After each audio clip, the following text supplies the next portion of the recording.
Right, shalom, shalom.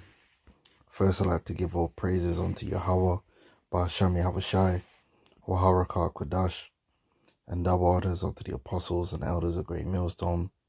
I honor to you, brothers out there, the highways and the byways, teaching this word in all sincerity and in truth. Now, recently, you've had this agent of Zionism, M.L Brown. All right, he's juiced in. He's an agent.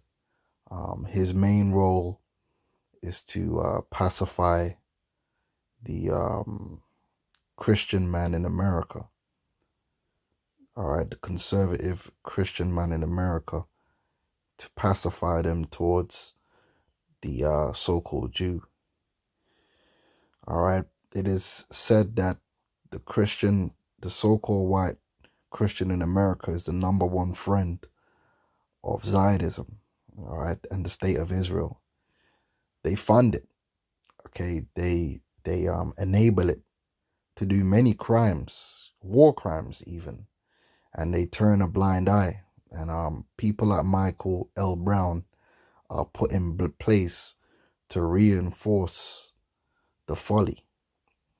Okay, and the things which I'm going to show you that these Amalekites who are calling themselves Jews have done, if we the Hebrew Israelites even done 1% of that, we would be being demonized by these very same people. Remember, Vocab Malone seeks every opportunity to demonize the Hebrew Israelites, but you never see him nitpicking the violent acts which are committed every day by the so-called Jew in the land of Israel. I wonder why. So anyway, this M.L Brown, he's an American radio host, author, apologist, activist, and proponent of Messianic Judaism, Christian Zionism, all right, and the charismatic movement. Now, when you look up this Christian Zionism, right, it's a Christian Zionism is a belief among some Christians that the return of the, quotation, Jews to the Holy Land and the establishment of the state of Israel, which the nation of Israel was never a state, but all right, the nation of Israel was a nation and a company of nations. All right, the state of Israel is nothing like the Israel which is to be found in the Bible, which comprises of the land of Israel being divided strictly among the tribes according to their households, according to their pedigrees. That didn't happen in 1948. All right, but it says the establishment of the state of Israel in 1948 were in accordance with Bible prophecy. The term began to be used in the mid-20th century in place of Christian restorationism. All right, now straight away this ideology is flawed, because the Bible does not prophesy the return of the Jews to the Holy Land.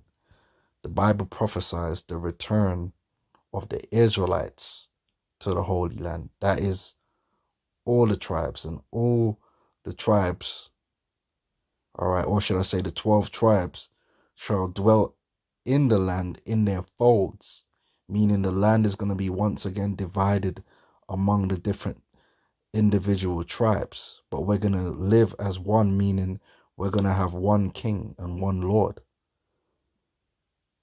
Okay, it's not about the Jews, and this is where the confusion sets in. The Most High wasn't dealing with the Jews. The Bible isn't about the Jews. The term Jew did not exist during the time of Moses. The old covenant was not made with the Jews. It was made with the Israelites, which includes Ephraim, Issachar, all the tribes together, not just Judah, Benjamin, and Levi, who retained their heritage during the Babylonian and Persian captivity. And this is one thing that the average Christian does not understand, that what they may know as the Jews as a term does not represent Israel in its entirety, because Israel comprised of 12 tribes. So if you want to put it in a certain way, two kingdoms. One kingdom which the Jews represented, but there was another kingdom, the northern kingdom. Okay? So this whole belief system straight away is flawed, and I'm going to show it. Now, real quick, before I even show that, I'm going to show you something real quick. See, the Bible speaks about the hypocrite. Now, could you imagine if the Hebrew Israelites were responsible for killing one child, how Vocab Malone would respond? But here it is, 2022 becomes the deadliest year for Palestinian children in the West Bank in over 15 years. Yeah, these so-called Jews are over there in the land murdering and slaying children in the name of that land, and they are enabled by Vocab Malone and Dr. Brown. They're killing children. Now, these Christians are supposed to believe in love and love thy neighbor and all this business that they talk about, yet they ignore the killing of children. But let us, the Hebrew Israelites, kill one child and see if we don't get labeled to be Satan incarnate. Right? They're just killing the youths, man. 34 children at least killed in violence perpetrated by these Amalekites. And Vocab Malone and Dr. Brown, they're enablers of that. But nevertheless, you know, that's just another example of how disingenuous these people are. They don't really have beliefs. All right, they're just against us. And that's the bottom line. Okay, and like I said, these different John Haggis and these different major Christian Zionists are there to manipulate the Edomite Christian in America into supporting and turning a blind eye to the crimes of the Amalekite in the land of Israel, and which is what they do. All right, but they love to scrutinize us because they're, you know, they're devils. But anyway, Jeremiah 23, it says here, it says, and I will gather the remnant of my flock out of all countries whither I have driven them, and will bring them again to their folds, and they shall be fruitful and increase. Now, notice it says folds. Why does it say that? Because the land of Israel was divided among the tribes, divided according to the families. That's what the folds represent. All right.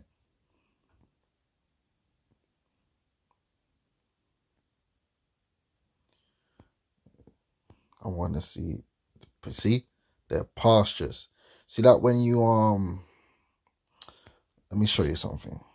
All right, so this is kind of a good example, but there's better. If you go out into the British countryside, yeah, as soon as you come outside London and you start driving through, right, what you'll notice is you'll get little folds where different sheep are dwelling.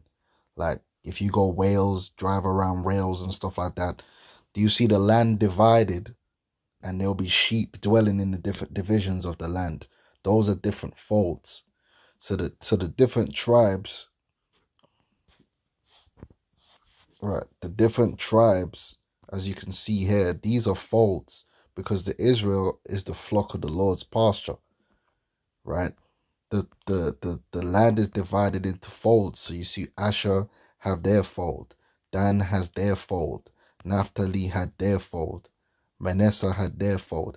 Now the land is going to be divided again into their folds, and this time, to keep the vibration of the 12, Levi is going to get an inheritance.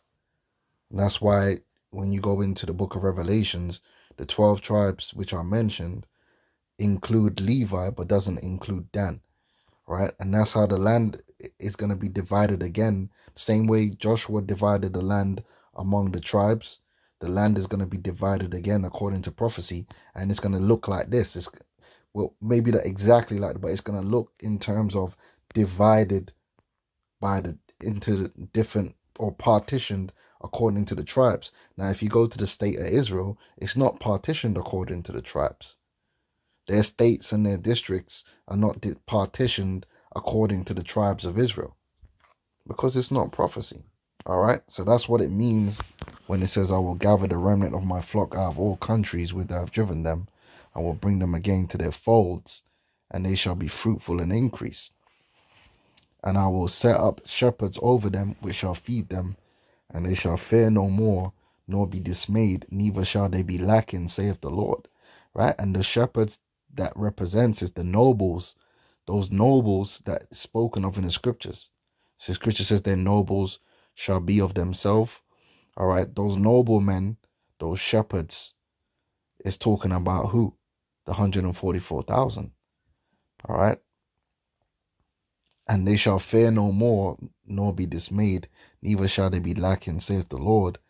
Behold, the days come, saith the Lord, I will raise up unto David a righteous branch. Right, because the Messiah, and the key is the Messiah. Here it is, they call himself messianic, this and that. The Messiah is the one that's gonna deliver the Israelites back into the land. Did that happen in 1948? No. That I will raise unto David a righteous branch, and a king shall reign, a king.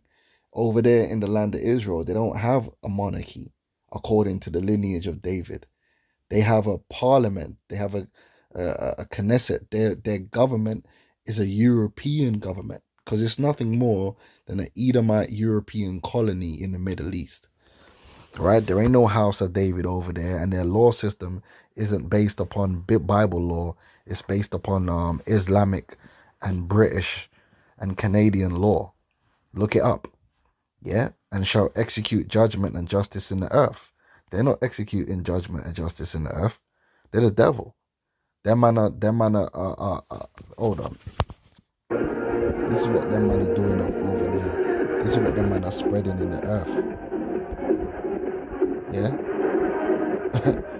This is what them man are dealing with over there, man. What are you talking about, man?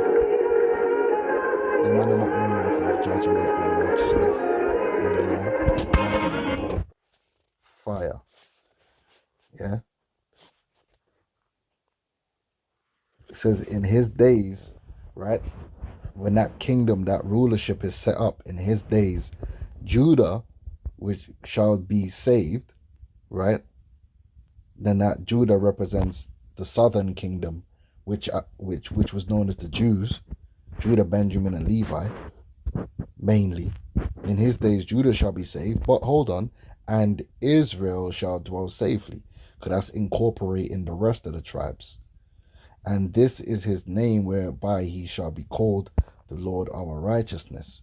Therefore, behold, the days come, saith the Lord, that they shall no more say, the Lord liveth, that brought up the children of Israel, not the Jews, out of the land of Egypt. But the Lord liveth, which brought up and which led the seed of the house of Israel out of the north country, and from all countries whither I had driven them, and they shall dwell in their own land. So it's going to be a great deliverance. And that's what the Messiah is coming to do upon his second coming, to deliver his people. So that ain't got nothing to do with 1948, man. 1948 is a fraud. The state of Israel is a fraud and does not stand up to biblical or prophetic scrutiny in any way, shape, or form. But these guys, like M.L Brown, they're set up by the powers that be to promote this lie and this foolishness among Christendom in America, right, to pacify the people towards the evil doings of the state of Israel. That's why the state of Israel can do no wrong. They can use the state of Israel to do any evil, and the Christian man in America won't buck up against it. That's why the whole world is like, hold on, like, look at all the madness that these guys are doing, and they never get held to account. That's because the Edomite Christian in America is blind to their actions because of guys like this. these preachers in the pulpit are set up to propagandize the people and tell them, oh yeah, those are the people of God, so you got to be nice to them and you got to obey them. You even have Edomites from America that take themselves and their children and go over to the land of Israel to serve them people, man, even though they're not even Israelites. That's how it shows you how much of a spell they got over these people, man. You can go look that up. That's real. They pay money to go over there, pick these guys grapes and that. It's mad. When they're not even the people of the Lord. It's just all a massive fraud. All right? And this guy's a fraud. So you can't expect truth and any sincerity from this individual, because he's a Zionist. He's been set up to do nothing more than spread Zionist propaganda among so-called Christendom. That's his job. And he's a radio host and all. He's set up, man. Simple as that. So of course he's going to come against us. Of course he's going to push Zionism, because that's what his life is dedicated to.